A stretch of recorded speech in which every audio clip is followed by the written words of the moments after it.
I'm here to come to show my solidarity and 100 support for your strike action here. What we've got here is a front line of a very, very important battle. We are many, they are few, but we need to be organised, and I want to commend Unison here. I want to commend UCU for working together, and I know that GMB and Unite members are also supporting what's happening.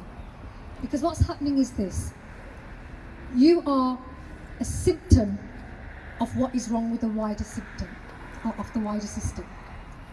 The people who already have a lot skew the system to keep ensuring that they have more and more, at the expense of the people who actually do the work and generate the wealth in the first place.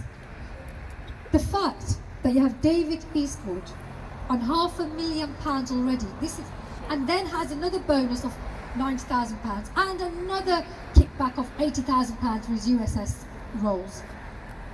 That's £50,000 a month. £50,000 a month, and lives in a mansion without having to pay any rent and gets a chauffeur-driven car. This is somebody who does not have to worry about bills, doesn't have to worry about the roof over his head, and yet is making decisions over staff and students who do. And when he makes those decisions, the conclusion that he comes to, that he refuses the most reasonable basic demand that after 10 years of no pay rise, which means with inflation a pay cut, having taken that hit when it wasn't exactly high wages in the first place, to say no. And to offer 1 pence an hour increase. This is beyond insult. And for a university in our great city, with its reputation internationally, which is awash with money, they can't do the austerity argument at Birmingham University. It is generating millions and millions of pounds by yourselves. The figures have been done. We've had independent reviews of the finances, and they show there is more than enough money for people to have a decent wage. And I'm here to totally support the demand, not just for a 1 pence an hour pay rise, but for a living wage that is accredited so that people can't be split from one another. Because I know that what they've done with the new hotel on site here, where the casualisation of labour means that people who are on insecure contracts are pitted against people who have contracts. We're not putting up with that. And that's why I'm so proud again of the unity that you have shown through the unions, saying we're not going to be divided. The unity between the staff and students, the academics, that also is key. Because sometimes different groups get split up.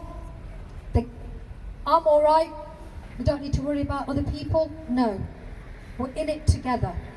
We rise together and we fall together. And this dispute, as I said, highlights what is wrong with the economic system as a whole, where the rich get richer and the poor get poorer. But the mask that normally is there protecting the really ugly, brutal, ruthless face of capitalism is coming off. And you're seeing it right here. When you're told that after you've worked for years and years and shown loyalty, paid into your pension pot, and they say 40% of that's going to just get wiped out, that's wrong. You can't live when you're working in dignity, and you can't retire in dignity. That's what they want, to keep us down, worried, insecure, so we're scrambling after low-paid jobs, competing against one another, all so that they can have their security and live in utter greed. Nobody here is asking for Mr. Eastwood to be kicked out of his home. Nobody's asking for Mr. Eastwood to lose a single meal. And yet,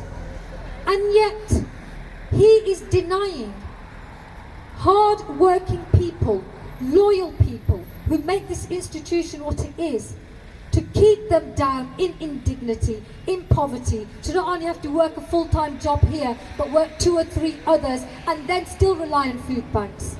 And this is supposed to be a university where it's freedom of thought, where we are thinking about solutions, not just for Birmingham, but the world, to be at the cutting edge of technology, at the cutting edge of social sciences, to have that humanity respected and endorsed, and what are the values that you're actually living here.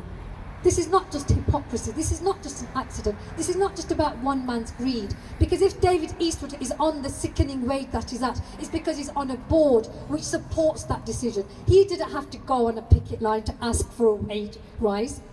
He was just with his mates in a nice cosy room with no transparency.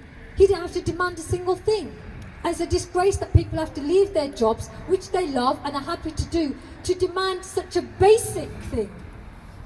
This shouldn't be necessary. And it shouldn't be us out here, it should be him answering as to why this is happening. And that's also why I'm here. We need to put them on the spot, not justify ourselves. They need to justify themselves. And I can promise you this, if I'm elected West Midlands Mayor, I will ensure that all the strategic and procurement levers are used to make equality a reality, not just slogans. And I'll give you an example. This place will not get praised, will be a pariah, if it does not give a living wage that's accredited immediately. As an anchor institution, alongside with the NHS, which I work for, we will make it necessary for all employers to make sure they give a living wage, have pensions that are protected, respect climate change. These are all linked, my brothers and sisters. We don't do these things in isolation. And we have a real chance to win the fight locally, because you've done the work, you've got the unity, you've got the facts, you've got fairness on your side. All it is about now is making sure you keep organised. You must keep coming to the ballots. You must use your vote when it comes to the union members being balloted about the next strike action. Do not break that solidarity and unity. Support your members who are representing you in that fight, because they have a system here. We've got unions, that's our system.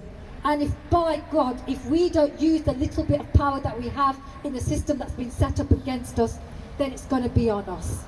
We can't then be complaining to one another and shouting, you know, in spaces where we don't get heard, if we don't use the actual power that we do have in our hands, that we do have in our controls. So get organised, be heartened, because, as I said at the beginning, the front line is now clear. The 5-letter word that's been missing in politics, this is class war. Not because you've declared it or I've declared it. They declared it on us many decades ago. They carried out a ruthless, merciless class war. And all we're doing is saying, we see you. We're standing together. We're not going to be divided by your racism, by your sexism, by all the means that you use to pit working class people against one another, casualised labour against secure labour. We are one, and we are many. You may have money, but we have people. Stay strong. We're winning. We can win. We will win if we stay united. Thank you.